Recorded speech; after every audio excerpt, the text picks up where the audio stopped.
अमाबाद फ़ौज़बिल्लाह मिनश्शैतानिर्रजीम बिस्मिल्लाहिर्रहमानिर्रहीम। निक्कियो तो बड़ियो अस्सलाम वालेकुम। शाद रहो तो बाद रहो। तुसा माड़ा चैनल तक ही रहो। लाइफ इन कश्मीर 77 अज्जा ना ब्लाक भी जनाब मच्छी ने उसी अज जुसा डिपुआ पर तकने में मच्छी आई है या नहीं, तो कितनी क तादाद चाहिए, कितने क वजन चाहिए, वो जनाब तुसा की दसने। आओ फिर चले हैं डिपुआ पर। अस्सलाम वालेकुम, क्या हाल है जवान? माशाल्लाह। ये कितनी है? 22-23 किलो की मच्छी है जी, माशाल्लाह, बड़ी गल। और खैर सवेरा आए सा गुजरे हैं तो बंद सी वो त्रै ना आखने सन, त्रै ना उस दसिया मुड़े लेट इधर जड़ी कसोच नहीं है ना। मैं थोड़े को फोन किसा घर वै तो फिर पुछी किन्ना बंदा वो जाना नहीं। उसने अस्सलाम वालेकुम करा वो नाराज ना। अस्सलाम वालेकुम, क्या हाल है? मैं तो ना अस्सलाम वालेकुम करा नाराज ना हो जाए। वो क्या वजह को की नहीं आया?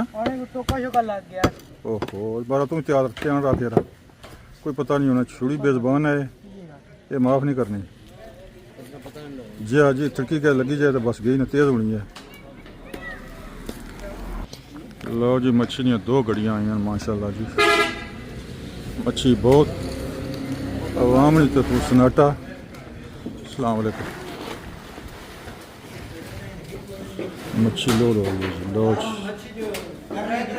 लो जी मच्छी आ गई है बेशुमार।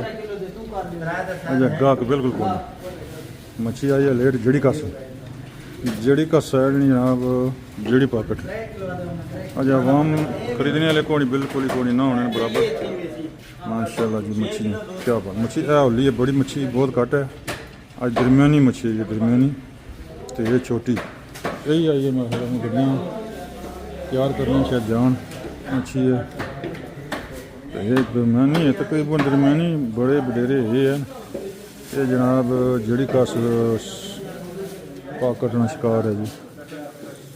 थैल दरमियाना आया, दरमियाना थैल है 2.5 किलो 3 किलो 2.5 किलो 3 किलो। ये बडेरी है कोई दाना जो 22-23 किलो है, बाकी तकरीबन 6-7 किलो ये मच्छी है।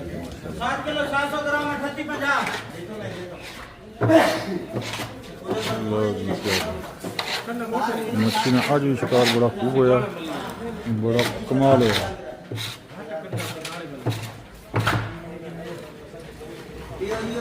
गाहक बिल्कुल ना होने बराबर।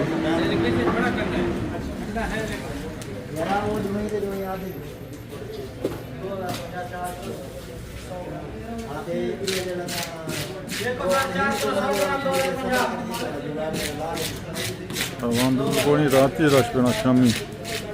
फिलहाल टाइम 2-2:30 ना जनाब कोई रश एडा। लो जी नज़र मारी आई हैं, वीडियो बनाई आई हैं। मच्छी तकरीबन मान लो 20-25 मन आई है। क्या ख्याल है? 20-25 मन उसी। अच्छा ना गई सी ना वीडियो थोड़ा लाया है फोटो? थोड़ा फोटो लगे सिस्टम नहीं बस लायक ना, कोई पता नहीं लगना कौन है कौन नहीं। क्या नाम है थोड़ा? रिजवान। बिल्कुल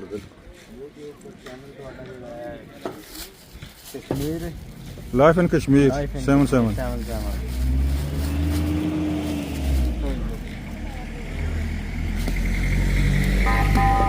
लो जी VIP शख्सियत को जा रही है माशाल्लाह। VIP कोई अफसर साहब, कोई वजीर साहब, कोई पता नहीं कौन है कोई। आपने क्या पता कौन है, झंडा झंडा लगे आ।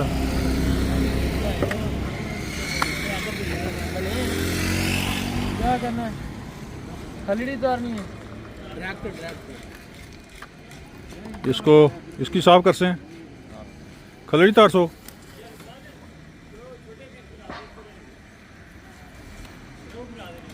ये फिर अंदर रखवा दे भाई, मेरे से नहीं उठाना है। बना लूंगा, उठाना नहीं होता। इसने कोई चाह नहीं होना जी, जान कमजोर है। नहीं बंदे 2 रलो, 3 बंदे रलो जी। मच्छी चाह नहीं। कितने किलो है? कितने किलो? ये 22-23 किलो है। ठीक है नहीं बन गई ढेड़ तक कहने फिर आए तो कोई मां चर्बी है चर्बी नहीं गोश्त है गोश्त और थले पासे 22 किलो है माश ओहो हो बोले साहब संभल के चाहो संभली के ਇੱਥੇ ਹੱਥ ਗਲ ਫੜੀ ਹੱਥ ਗਲ ਫੜੀ ਚਾਓ निशाना नहीं ਚਾਓ ਜੀ ਕੀ ਕਰਨੇ ਹੋ ਆ ਹਾ ਹਾ जवानी आई जा ओ बड़ी मुश्किल ना चाहिए ना जी हाँ बड़ी बड़िया मुश्किल ना चाहिए कि करने पे 3 किलो मच्छी है जनाब तो फिर ज़ाहिर है वजन है बहुत वजन है माशा ठीक है दोस्त चलिए वीडियो बन गई है व्लॉग बन गया जी 3 गड्डियाँ लगी ने गड्डियाँ लोड हो सन लोड मच्छी आ रही है और अच्छा और आ रही है या मच्छी और आ रही है तो फिर तक थोड़ा इंतजार करा यार कर लो ना इतों लोड हो सन तो वो मच्छी फिर तरसन वीडियो जनाब ये नहीं लगनी ना कल आस कल लगती है ठीक है कल जनाब वीडियो तक क्या जनाब पूरी असल रहो पूरी असर हुआ है जी पूरी वीडियो वॉच करनी है ठीक है कोई वीडियो तक सब पूरी वॉच करया करो और रोहू है चना माशी को है गोल्डन रहो है गोल्डन रोहू जी गोल्डन रोहू ये नवा भी है नवा ना रखे ने रोहू लो जी बाकी वीडियो मुकम्मल व्लॉग मुकम्मल हो गया तो हूँ मेरा ख्याल चलो क्या हाल है मतलूब जुलिया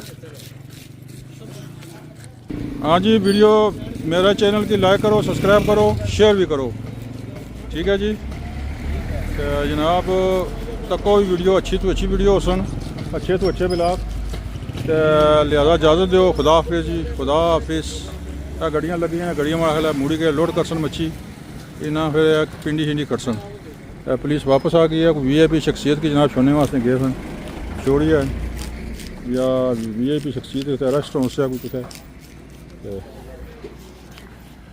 ठीक है जवान ठीक है भाई ये थोड़ा नंबर यही है ना थोड़ा रब्ता नंबर केड़ा आपके नंबर सारे ही अपने ना थोड़ा नंबर केड़ा है मेरा नंबर तो कौन है नंबर सही चाहिए ना कि बाद का होना उत्थे दुकाना पाने तो पता करना वे आई भी है या नहीं मच्छी तो फिर 083118867 ओ मजरूब नंबर ना पाए ना लिखे ना तो मैं दे छोड़ी मेरा फोन नहीं बेला